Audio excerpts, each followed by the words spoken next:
ಸುವರ್ಣ ನ್ಯೂಸ್ಗೆ ಮತ್ತೆ ಸ್ವಾಗತ. ಜನರೊಂದಿಗೆ ಸತತ ಸಂಪರ್ಕದಲ್ಲಿರುವ ಸಲುವಾಗಿ ಹೊಸ ಕಚೇರಿಯನ್ನು ತೆರೆದಿದ್ದೀನಿ ಅಂತ ಮಾಜಿ ಸಿಎಂ ಯಡಿಯೂರಪ್ಪ ಹೇಳಿದ್ದಾರೆ. ಮಲ್ಲೇಶ್ವರಂನಲ್ಲಿರುವ ಹೊಸ ಕಚೇರಿ ಉದ್ಘಾಟನೆ ನಂತರ ಸುದ್ದಿಗೋಷ್ಠಿಯಲ್ಲಿ ಮಾತನಾಡಿದ ಯಡಿಯೂರಪ್ಪ, ಮೈಸೂರಿನ ದಲಿತ ನಾಯಕ ಸಿದ್ದಯ್ಯನವರಿಂದ ಕಚೇರಿ ಉದ್ಘಾಟನೆ ಮಾಡಿಸಿದ್ದೀನಿ ಅಂತ ಹೇಳಿದರು. ದಿನ ಸಂಜೆ 5ರಿಂದ 7 ಗಂಟೆಯವರೆಗೆ ಇಲ್ಲಿ ಸಾರ್ವಜನಿಕರನ್ನು ಭೇಟಿ ಮಾಡ್ತೀನಿ. ಬಿಜೆಪಿ ಕಾರ್ಯಕರ್ತರು ಮಾತ್ರ ಅಲ್ಲ, ಜನರಿಗೆ ಮಾತ್ರ ಅಲ್ಲ, ಎಲ್ಲ ಪಕ್ಷದ ಜನರಿಗೂ ಪಕ್ಷಾತೀತವಾಗಿ ಈ ಕಚೇರಿ ನಡೆಯುತ್ತೆ ಅಂತ ಹೇಳಿದರು. ನನ್ನನ್ನು ಪಕ್ಷದ ಅಧ್ಯಕ್ಷನನ್ನಾಗಿ ಮಾಡ್ತೀನಿ ಅಂತ ವರಿಷ್ಠರು ಹೇಳಿದರು, ಆದರೆ ಮಾಡಲಿಲ್ಲ. ಜನರ ಸೇವೆ ನಿಲ್ಲಬಾರ್ದು ನೋಡಿ, ಅದಕ್ಕೋಸ್ಕರ ಅಭಿವೃದ್ಧಿ ಬಗ್ಗೆ ಹೇಳೋದಕ್ಕೂ ಬನ್ನಿ, ಅಭಿವೃದ್ಧಿ ಹೆಸರಲ್ಲಿ ನಡೀತಾ ಇರೋ ಹಗರಣಗಳ ಬಗ್ಗೆ ಹೇಳೋದಕ್ಕೂ ಬನ್ನಿ ಅಂತ ಯಡಿಯೂರಪ್ಪ ಜನರಿಗೆ ಕರೆ ನೀಡಿದರು.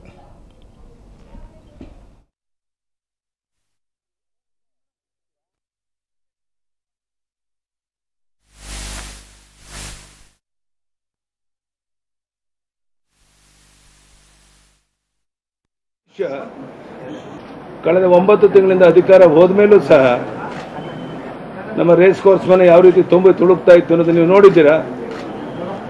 ಯಾವುದೇ ಬಡವ ಬೆಂಗಳೂರಿಗೆ ಬಂದರೆ ಅವನು ಮೊದಲು ನೆನಪಾಗೋದು ಯಡಿಯೂರಪ್ಪ, ಆಮೇಲೆ ವಿಧಾನಸೌಧ. ಈ ಪರಿಸ್ಥಿತಿ ಇರಬೇಕಾದ್ರೆ ಅವನ ಸಂಕಷ್ಟಕ್ಕೆ ಸ್ಪಂದಿಸೋದಕ್ಕೆ ಒಂದು ಕಚೇರಿ ಬೇಕು ಅಂತೇಳಿ ಈ ಕಚೇರಿಯನ್ನು ಇವತ್ತು ನಾನು ತೆಗೆದಿದ್ದೇನೆ. ನಾನು ಯಾವತ್ತು ಬೆಂಗಳೂರಿನಲ್ಲಿರ್ತೇನೆ, ಆ ದಿವಸ ಬೆಳಿಗ್ಗೆ 9ರಿಂದ 11 ಗಂಟೆವರೆಗೆ, ಸಾಯಂಕಾಲ 5 ಗಂಟೆಯಿಂದ 7 ಗಂಟೆವರೆಗೂ ಸಾರ್ವಜನಿಕರಿಗೆ ಇಲ್ಲಿ ಭೇಟಿ ಮಾಡುವಂಥದ್ದು. ಅವರ ಕುಂದುಕೊರತೆಗಳನ್ನ ಏನೇ ತಂದರೂ ಸಹ ಸರ್ಕಾರ ಜೊತೆ ವ್ಯವಹಾರ. ಯಡಿಯೂರಪ್ಪನವರ ಹೊಸ ಕಚೇರಿ ಉದ್ಘಾಟನೆ ಆಗಿದೆ. ಇದರ ಹಿಂದಿನ ಉದ್ದೇಶಗಳೇನು ಬನ್ನಿ ತಿಳ್ಕೊಳ್ಳೋಣ. ನಮ್ಮ ಪ್ರತಿನಿಧಿ ವೀರೇಂದ್ರ ಒಪ್ಪಂದ ನಮ್ಮ ಜೊತೆ ಇವಾಗ ನೇರ ಸಂಪರ್ಕದಲ್ಲಿದ್ದಾರೆ. ವೀರೇಂದ್ರ, ಯಡಿಯೂರಪ್ಪನವರು ಎಷ್ಟೇ ಸ್ಪಷ್ಟೀಕರಣವನ್ನು ಕೊಟ್ಟರೂ ಕೂಡ ಇಂತಹ ರಾಜಕೀಯ ಬೆಳವಣಿಗೆಗಳು ನಡೀತಾ ಇರುವ ಸಂದರ್ಭದಲ್ಲೇ ಹೊಸ ಕಚೇರಿಯ ಉದ್ಘಾಟನೆಯನ್ನು ಮಾಡಿದ್ದಾರೆ. ಇದರ ಹಿಂದಿನ ಉದ್ದೇಶಗಳು 108 ಇರಬಹುದು. ಏನು ಮಾತಾಡ್ಕೋತಾ ಇದ್ದಾರೆ ಅಲ್ಲಿನ ಜನಗಳು ಅಂತ?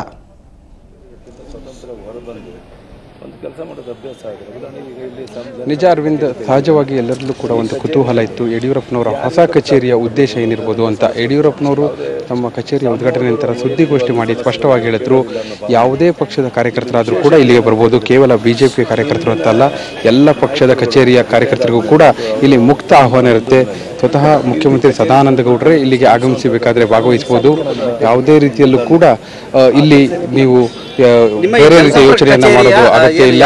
ಎಲ್ಲ ಪಕ್ಷದ ಕಾರ್ಯಕರ್ತರು ಕೂಡ ಇಲ್ಲಿ ಬಂದು ಭಾಗವಹಿಸಬಹುದು ಅಂತ ಹೇಳ್ಬೋದು. ಸ್ವತಃ ಯಡಿಯೂರಪ್ಪನವರು ನನ್ನ ಜೊತೆ ಇದ್ದಾರೆ, ಅವ್ರನ್ನೂ ಕೂಡ ನಾನು ಮಾತನಾಡ್ತೇನೆ. ಈಗಾಗಲೇ ಯಡಿಯೂರಪ್ಪನವರು ಸುದ್ದಿಗೋಷ್ಠಿಯಲ್ಲಿ ಕೆಲವು ಸ್ಪಷ್ಟನೆಯನ್ನ ಕೊಟ್ಟಿದ್ದಾರೆ.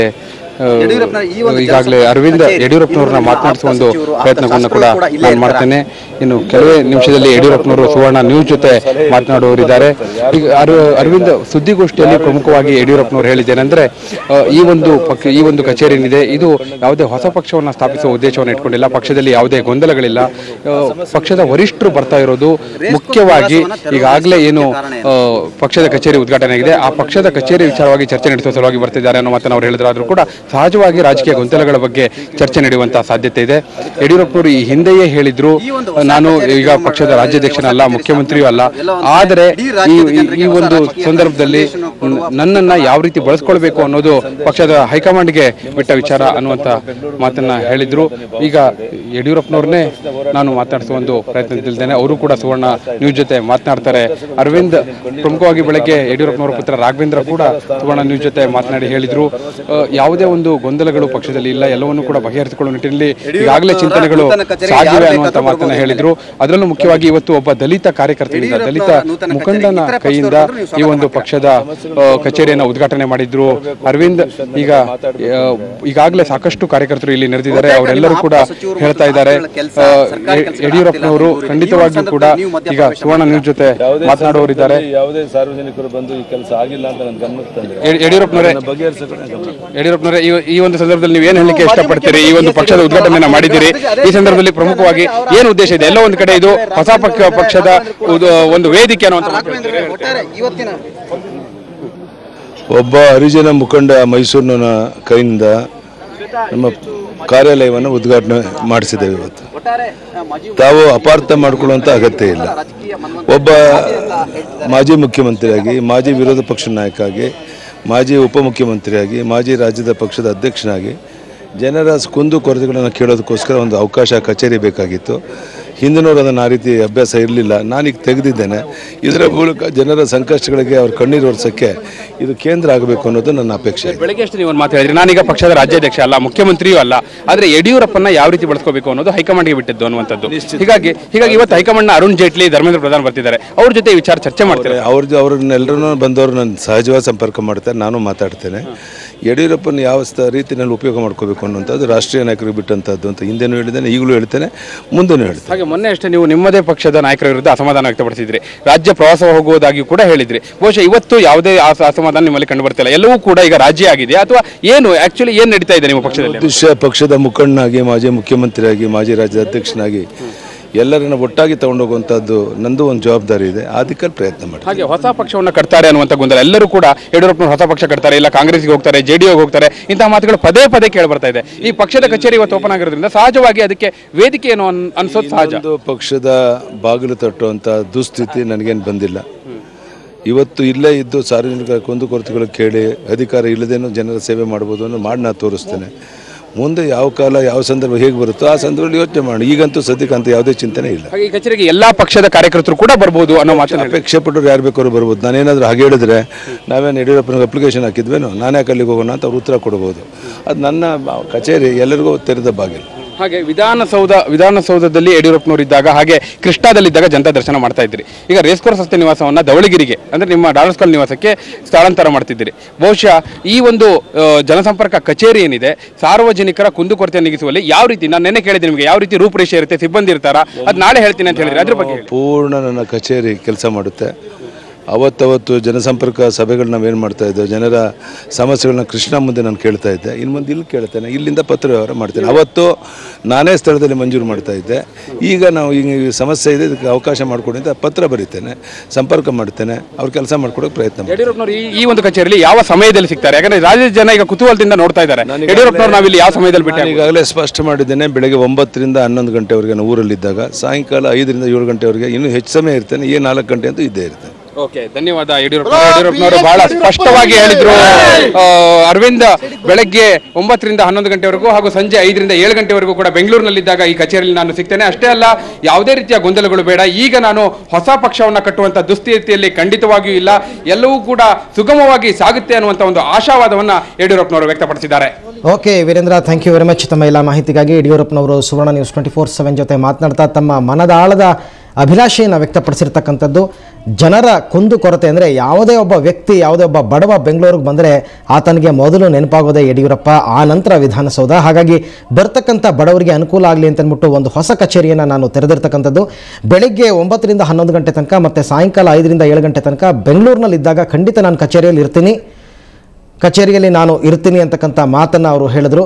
ಅದರ ಜೊತೆಗೆ ಯಾವುದೇ ಇದು ಪಕ್ಷಾತೀತವಾದಂತಹ ಕಚೇರಿ, ಯಾವುದೇ ಪಕ್ಷದ ಕಾರ್ಯಕರ್ತರು ತಮ್ಮ ಸಮಸ್ಯೆ ಇದ್ದಲ್ಲಿ ಬಂದು ನನ್ನನ್ನು ಸಂಪರ್ಕ ಮಾಡ್ಬೋದು. ಮೊದಲು ನಾನು ಜನತಾ ದರ್ಶನ ಮಾಡ್ತಾ ಇದ್ದಾಗ ನಾನು ಆ ಸ್ಥಳದಲ್ಲೇ ಆರ್ಡರ್ಗಳನ್ನ ಕೊಡ್ತಾ ಇದ್ದೆ. ಈಗ ನನಗೆ ಅಧಿಕಾರ ಇಲ್ಲ, ಹಾಗಾಗಿ ನಾನು ಪತ್ರ ವ್ಯವಹಾರವನ್ನು ಮಾಡ್ತೀನಿ, ಸಂಬಂಧಪಟ್ಟ ಅಧಿಕಾರಿಗಳಿಗೆ ಈ ಕೆಲಸವನ್ನು ಮಾಡಿಕೊಡಿ ಅಂತಕ್ಕಂಥ ಮಾತನ್ನು ಹೇಳ್ತೀನಿ ಅಂತಕ್ಕಂಥ ಮಾತನ್ನು ಹೇಳಿದರು. ಅದರ ಜೊತೆಗೆ ಎಲ್ಲೋ ಒಂದು ಕಡೆ ಗೊಂದಲಗಳು ನಿವಾರಣೆ ಆಗ್ತಾ ಇತ್ತು.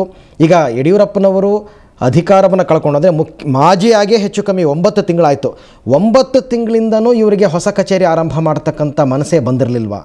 ಈಗ ಇಷ್ಟೆಲ್ಲ ಬಿಕ್ಕಟ್ಟಾಗಿ ರಾಜಕೀಯ ದೊಂಬರಾಟ ನಡೆದು CBI ತನಿಖೆ ನಡೆದು ಇನ್ನೇನು ಯಡಿಯೂರಪ್ಪನವರು ಬಂಧನವಾಗುತ್ತೆ ಅಂತಕ್ಕಂಥ ಮಾಹಿತಿಗಳು ಕೂಡ ಹೊರಬಂದು ಆ ಸಂದರ್ಭದಲ್ಲಿ ಹೊಸ ಕಚೇರಿ ತೆಗಿತಕ್ಕಂಥ ಒಂದು ಔಚಿತ್ಯ ಆದರೂ ಏನಿತ್ತು ಅನ್ನೋ ಪ್ರಶ್ನೆ ಎಲ್ಲ ಕಡೆ ಉದ್ಭವ ಆಗುತ್ತೆ. ಇದರ ಜೊತೆಗೆ ಕಾಂಗ್ರೆಸ್ಗೆ ಸೇರ್ಪಡೆ ಆಗ್ತಾರೆ ಯಡಿಯೂರಪ್ಪನವರು, JDUಗೆ ಸೇರ್ಪಡೆ ಆಗ್ತಾರೆ ಅಂತಕ್ಕಂಥ ಮಾತುಗಳು ಅವರ ಬೆಂಬಲಿಗರಿಂದಲೇ ಕೇಳ್ಪಡ್ತಾ ಇತ್ತು. ಆಯಿತಾ, ಅದು ಅಷ್ಟು ಅಲ್ಲದೆ ಯಡಿಯೂರಪ್ಪನವರನ್ನು ಬೇರೆ ಬೇರೆ ನಾಯಕರು ಸಂಪರ್ಕಿಸಿದ್ದಾರೆ ಅಂತಕ್ಕಂಥದ್ದು, ಅಥವಾ ಯಡಿಯೂರಪ್ಪನವರೇ ಹೊಸ ಒಂದು ಪಕ್ಷವನ್ನು ಕಟ್ತಾರೆ ಅಂತಕ್ಕಂಥದ್ದು, ಅದಕ್ಕೆ ವೇದಿಕೆಯಾಗಿ ಹೊಸ ಕಚೇರಿ ಸ್ಥಾಪನೆ ಮಾಡಿದ್ದಾರೆ ಅಂತಕ್ಕಂಥದ್ದು, ಇದೆಲ್ಲವೂ ಕೂಡ. ಇದ್ರ ಜೊತೆಗೆ ಹೈಕಮಾಂಡ್ ಕೂಡ ಪ್ರಶ್ನೆ ಮಾಡಬೇಕಾಗುತ್ತೆ. BJPಯ ಅಧಿಕೃತ ಕಚೇರಿನೇ ಇರಬೇಕಾದ್ರೆ ನೀವು ಒಬ್ಬ BJPಯ ಕಾರ್ಯಕರ್ತರಾಗಿದ್ದು, BJPಯ ಶಾಸಕರಾಗಿದ್ದು ಮತ್ತೊಂದು ಕಚೇರಿ ತೆರೆಯುವ ಅವಶ್ಯಕತೆ ಏನಿತ್ತು? ಎಲ್ಲ ಶಾಸಕರು ಹಾಗಾದರೆ ಇದೇ ರೀತಿ ಮಾಡಬಹುದಲ್ವ ಅಂತಕ್ಕಂಥ ಪ್ರಶ್ನೆ. ಬನ್ನಿ, ಈ ಪ್ರಶ್ನೆಯನ್ನು ನಮ್ಮ ಪ್ರತಿನಿಧಿ ವೀರೇಂದ್ರ ಉಪ್ಪುಂದ ಇವಾಗ ನಮ್ಮ ಜೊತೆ ಮತ್ತೆ ನೇರ ಸಂಪರ್ಕಕ್ಕೆ ಬಂದಿದ್ದಾರೆ. ಅವರಿಂದನೇ ಕೇಳ್ಕೊಂಬೋಣ. ವೀರೇಂದ್ರ, ಈಗ ಸಾಮಾನ್ಯ ಎಲ್ಲರೂ ಕೇಳ್ತಕ್ಕಂಥದ್ದು, ಅದರಲ್ಲೂ ಪ್ರಮುಖವಾಗಿ BJP ಹೈಕಮಾಂಡ್ ಯಡಿಯೂರಪ್ಪನವ್ರನ್ನ ಪ್ರಶ್ನೆ ಮಾಡಬಹುದು. ನೀವು ಮಾಜಿಯಾಗಿ 9 ತಿಂಗಳಾಯಿತು, ಒಂದು ಹೊಸ ಕಚೇರಿ ಉದ್ಘಾಟನೆ ಮಾಡೋದಕ್ಕೆ 9 ತಿಂಗಳು ಬೇಕಾಯ್ತಾ? ಅಥವಾ BJPಯ ಅಧಿಕೃತ ಕಚೇರಿಯೇ ಇರಬೇಕಾದ್ರೆ BJPಯ ಶಾಸಕರಾಗಿ ನೀವು ಮತ್ತೊಂದು ಕಚೇರಿ ತೆಗೆಯುವ ಔಚಿತ್ಯವೇನಿತ್ತು ಅಂತ ಹೈಕಮಾಂಡ್ ಕೇಳಬಹುದು. ಅದಕ್ಕೆ ಯಡಿಯೂರಪ್ಪನವ್ರ ಹತ್ರ ಏನು ಉತ್ತರ ಇದೆ?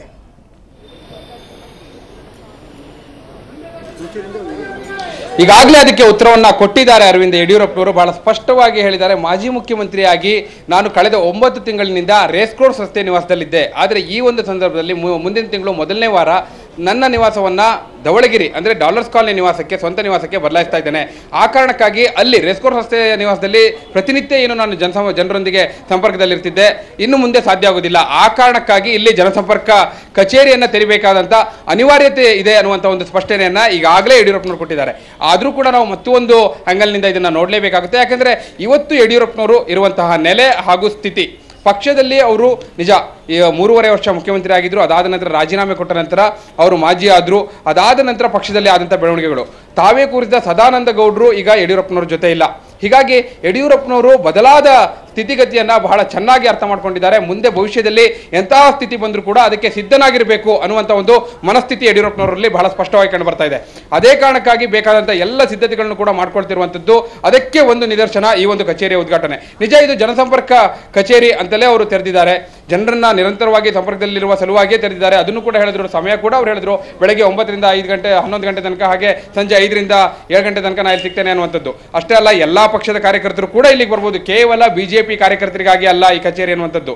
ಇವೆಲ್ಲವೂ ಕೂಡ ಮುಂದಿನ ಒಂದು ದೂರಾಲೋಚನೆಯನ್ನು ಇಟ್ಕೊಂಡು ಯಡಿಯೂರಪ್ಪನವರು ಈ ಎಲ್ಲವನ್ನೂ ಕೂಡ ಮಾಡ್ತಿದ್ದಾರೆ ಅನ್ನೋದು ಬಹಳ ಸ್ಪಷ್ಟವಾಗಿ ಗೊತ್ತಾಗುತ್ತೆ. ಅರವಿಂದ್ ಯಡಿಯೂರಪ್ಪನವರು ಯಾವುದೇ ಒಂದು ರಾಜಕೀಯ ಲೆಕ್ಕಾಚಾರ ಆಗಿರ್ಬೋದು ಬಹಳ ಚಿಂತನೆಯನ್ನ ಮಾಡಿಯೇ ಹಾಕ್ತಾರೆ. ರಾಜಕೀಯ ಲೆಕ್ಕಾಚಾರದಲ್ಲಿ ಅವರೇನು ಯಾವತ್ತೂ ಕೂಡ ಅಂತ ದಡ್ಡತನವನ್ನ ತೋರಿದ್ದಿಲ್ಲ. ಇವತ್ತು ಕೂಡ ಅಂಥದ್ದೊಂದು ಲೆಕ್ಕಾಚಾರ ಕಾಣಿಸ್ತಾ ಇದೆ. ಒತ್ತಡ ತಂತ್ರದ ಒಂದು ಭಾಗವೂ ಆಗಿರ್ಬೋದು ಇದು. ಇವತ್ತು ಈಗಾಗಲೇ ಅರುಣ್ ಜೇಟ್ಲಿ ಹಾಗೂ ಧರ್ಮೇಂದ್ರ ಪ್ರಧಾನ್ ಬೆಂಗಳೂರಿಗೆ ಬರ್ತಾ ಇರುವಂಥದ್ದು, ಅವರ ಜೊತೆ ಮಾತುಕತೆ ಆಗಬೇಕಾಗಿರುವಂಥದ್ದು, ಇವೆಲ್ಲವೂ ಕೂಡ ಮುಂದಿರುವ ಹೊತ್ತಿನಲ್ಲಿ ಬಹುಶಃ ಯಡಿಯೂರಪ್ಪನವರು ಸದ್ಯದ ಸಂದರ್ಭದಲ್ಲಿ ಯಾವುದನ್ನೂ ಕೂಡ ಡ್ಯಾಮೇಜಿಂಗ್ ಸ್ಟೇಟ್ಮೆಂಟ್ನ ಕೊಡೋದು ಬೇಡ ಅನ್ನುವಂಥ ಒಂದು ನಿರ್ಧಾರಕ್ಕೆ ಕೂಡ ಬಂದಿದ್ದಾರೆ. ಅದೇ ಕಾರಣಕ್ಕಾಗಿ ಅವರು ಯಾವುದೇ ಗೊಂದಲಗಳಿಲ್ಲ ಅನ್ನುವಂಥ ಮಾತನ್ನು ಕೂಡ ಹೇಳಿದ್ರು. ಯಾಕಂದ್ರೆ ಮೊನ್ನೆ ಅಷ್ಟೇ ಸುದ್ದಿಗೋಷ್ಠಿಯಲ್ಲಿ ಯಾವ ರೀತಿ ಮಾತನಾಡಿದ್ರು ಅಂತ ನೋಡಬೇಕು. ತಮ್ಮದೇ ಪಕ್ಷದ ನಾಯಕರನ್ನ ಅವರು ತರಾಟೆಗೆ ತೆಗೆದುಕೊಂಡಿದ್ರು. ಆದರೆ ಇವತ್ತು ಅಂಥದ್ದು ಯಾವುದೇ ಒಂದು ಸ್ಟೇಟ್ಮೆಂಟ್ ಅನ್ನು ಕೊಟ್ಟಿಲ್ಲ. ಅಂದ್ರೆ ಹೈಕಮಾಂಡ್ ಜೊತೆ ಅವರು ಕಳೆದ 2 ದಿನಗಳಿಂದ ಏನು ನಿರಂತರವಾಗಿ ಸಂಪರ್ಕದಲ್ಲಿದ್ದರು, ಆ ಒಂದು ಸಂಪರ್ಕದ ಫಲವಾಗಿಯೇ ಇವತ್ತು ಧರ್ಮೇಂದ್ರ ಪ್ರಧಾನ್ ಹಾಗೂ ಅರುಣ್ ಜೇಟ್ಲಿ ಇಬ್ಬರು ಕೂಡ ರಾಜ್ಯಕ್ಕೆ ಆಗಮಿಸ್ತಾ ಇದ್ದಾರೆ. ಬಹುಶಃ ಅವರ ಜೊತೆ ಮಾತುಕತೆಯ ನಂತರ ಯಡಿಯೂರಪ್ಪನವರು ಒಂದು ನಿರ್ಧಾರಕ್ಕೆ ಬರುವಂತಹ ಸಾಧ್ಯತೆ ಇದೆ. ಈಗಾಗಲೇ ಯಡಿಯೂರಪ್ಪನವರ ಕೆಲವು ಷರತ್ತುಗಳು ಮುಂದಿವೆ. ಆ ಷರತ್ತುಗಳಿಗೆ ಹೈಕಮಾಂಡ್ ಯಾವ ರೀತಿ ಸ್ಪಂದಿಸುತ್ತೆ ಅನ್ನೋದು ಕೂಡ ಇಲ್ಲಿ ಗಮನಾರ್ಹ. ಅರವಿಂದ್, ನೀವು ಆಗ್ಲೇ ಕೇಳಿದ್ರೆ ಕಾರ್ಯಕರ್ತರು ಏನ್ ಹೇಳ್ತಾರೆ ಅನ್ನುವಂಥದ್ದು. ನನ್ನ ಜೊತೆ ಕೆಲವು ಕಾರ್ಯಕರ್ತರು ಕೂಡ ಇದ್ದಾರೆ. ಅರವಿಂದ್, ಹೇಳಿ ಅರವಿಂದ್. ವೀರೇಂದ್ರ, ಕಾರ್ಯಕರ್ತರ ಜೊತೆ ಮಾತನಾಡೋದಕ್ಕಿಂತ ಮುನ್ನ ಒಂದು ಪ್ರಶ್ನೆ. ಎಲ್ಲ ಒಂದು ಕಡೆ ಯಡಿಯೂರಪ್ಪನವರು ಮಾಧ್ಯಮದವರ ಹಾದಿ ತಪ್ಪಿಸ್ತಾ ಇದ್ದಾರೆ ಅಂತ ಅನಿಸುತ್ತೆ. ಯಾಕೆಂದರೆ ಇವತ್ತು ಬೆಳಗ್ಗೆ ಆ ಹೊಸ ಕಚೇರಿ ಉದ್ಘಾಟನೆಗೆ ಹೋಗುವಂತಹ ಸಂದರ್ಭದಲ್ಲಿ ಹೈಕಮಾಂಡ್ಗೆ ಒಂದು ಸೂಚನೆಯನ್ನು ಕೊಟ್ಟರು, ಕಾಲಾವಕಾಶ ತುಂಬ ಕಡಿಮೆ ಇದೆ, ಆದಷ್ಟು ಬೇಗ ಹೈಕಮಾಂಡ್ ಒಂದು ನಿರ್ಧಾರಕ್ಕೆ ಬರಬೇಕು ಅಂತ. ಈಗ ನೀವೇ ಕೇಳಿದಂತಹ ಪ್ರಶ್ನೆಗೆ ಯಾವುದೇ ಪಕ್ಷಕ್ಕೆ ಹೋಗುವಂತಹ ಸ್ಥಿತಿ ನನಗೆ ಬಂದಿಲ್ಲ, ನಾನು BJPಯಲ್ಲೇ ಇರ್ತೀನಿ ಅಂತ. ಒಂದು ಸರ್ತಿ ಪಕ್ಷ ಬಿಡೋ ಸೂಚನೆ ಕೊಡ್ತಾರೆ, ಒಂದು ಸರ್ತಿ BJPನಲ್ಲೇ ಇರ್ತೀನಿ ಅಂತ ಹೇಳ್ತಾರೆ. ಯಾಕೆ ಈ ಗೊಂದಲ? ಯಡಿಯೂರಪ್ಪನವರೇ ಗೊಂದಲದಿಂದ ಹೊರಗೆ ಬಂದಿಲ್ವಾ ಅಂತ ಅನ್ಸುತ್ತೆ. ನೀವೇನು ಹೇಳ್ತೀರಾ? ನಿಜ ಅರವಿಂದ್, ಯಡಿಯೂರಪ್ಪನವರು ಕೂಡ ಗೊಂದಲದಲ್ಲಿರೋದು ಸಹಜ. ಯಾಕಂದ್ರೆ ಅವರು ಇವತ್ತು ಇರುವಂತಹ ಪರಿಸ್ಥಿತಿ ಹಾಗೂ ಅವರು ಇರುವಂತಹ ನೆಲೆಗಟ್ಟು ಅಂತದ್ದಿದೆ. ಆದ್ರೆ ಯಾವುದನ್ನು ಕೂಡ ಅವರು ಡೈರೆಕ್ಟ್ ಆಗಿ ಹೇಳ್ತಾ ಇಲ್ಲ. ಪಕ್ಷ ಬಿಡ್ತೇನೆ ಅಂತ ಎಲ್ಲೂ ಕೂಡ ಅವರು ನೇರವಾಗಿ ಹೇಳಿದ್ದಿಲ್ಲ. ಅರವಿಂದ್, ಈ ಹಿಂದೆ ಆಗಿರ್ಬೋದು, ಇವತ್ತು ಮಾತಾಡಿದಾಗ ಆಗಿರ್ಬೋದು, ಸಮಯ ಕಡಿಮೆ ಇದೆ ಅಂತ ಹೇಳಿದ್ರು. ಆ ಮೂಲಕ ಒಂದು ಪರೋಕ್ಷವಾದಂತಹ ಸೂಚನೆ. ಈಗಾಗಲೇ ಹೈಕಮಾಂಡ್ನ ಪ್ರತಿನಿಧಿಗಳು ರಾಜ್ಯಕ್ಕೆ ಬರ್ತಾ ಇದ್ದಾರೆ, ತಮ್ಮ ಕೆಲವು ಷರತ್ತುಗಳು ಅವ್ರ ಮುಂದೆ ಇದೆ, ಅವೆಲ್ಲವನ್ನೂ ಕೂಡ ಒಪ್ಕೊಳ್ಬೇಕು ಅನ್ನುವಂತಹ ಒಂದು ನಿಟ್ಟಿನಲ್ಲಿ ಅಂತ ಹೇಳಿಕೆಗಳನ್ನ ಕೊಡೋದು ಬಹಳ ಸಹಜ. ಹಾಗೂ ಅದು ರಾಜಕೀಯದ ತಂತ್ರಗಾರಿಕೆ ಕೂಡ. ಯಾಕಂದ್ರೆ ರಾಜಕೀಯದಲ್ಲಿ ಯಾವುದೂ ಕೂಡ ಸಂಪೂರ್ಣ ಕ್ಲೋಸ್ ಹಾಗೂ ಪೂರ್ಣ ಮುಕ್ತ ಅಂತ ಹೇಳೋಕ್ಕಾಗೋದಿಲ್ಲ. ಎಲ್ಲವೂ ಕೂಡ ಸಂಪೂರ್ಣವಾಗಿ ಬಂದ್ ಆಗಿದೆ ಹಾಗೂ ಸಂಪೂರ್ಣವಾಗಿ ಮುಕ್ತವಾಗಿದೆ ಅಂತ ಹೇಳೋಕ್ಕಾಗೋದಿಲ್ಲ. ಕೆಲವು ಬಾರಿ ಕೆಲವು ಮುಕ್ತವಾಗಿರುತ್ತೆ, ಕೆಲವು ಬಾರಿ ಕೆಲವು ಹಾದಿಗಳು ಬಂದಾಗಿರುತ್ತೆ. ಯಡಿಯೂರಪ್ಪನವರಿಗೆ ಅವೆರಡೂ ಕೂಡ ಗೊತ್ತಿದೆ ಅನುಭವದಿಂದ. ಹೀಗಾಗಿಯೇ ಅವರು ಪರೋಕ್ಷವಾಗಿ ಕೆಲವು ಹೇಳಿಕೆಗಳನ್ನ ಕೊಡ್ತಿದ್ದಾರೆ ಹಾಗೂ ಪ್ರತ್ಯಕ್ಷವಾಗಿ ಹೇಳುವಾಗ ಯಾವುದೇ ಗೊಂದಲಗಳಿಲ್ಲ ಅನ್ನುವ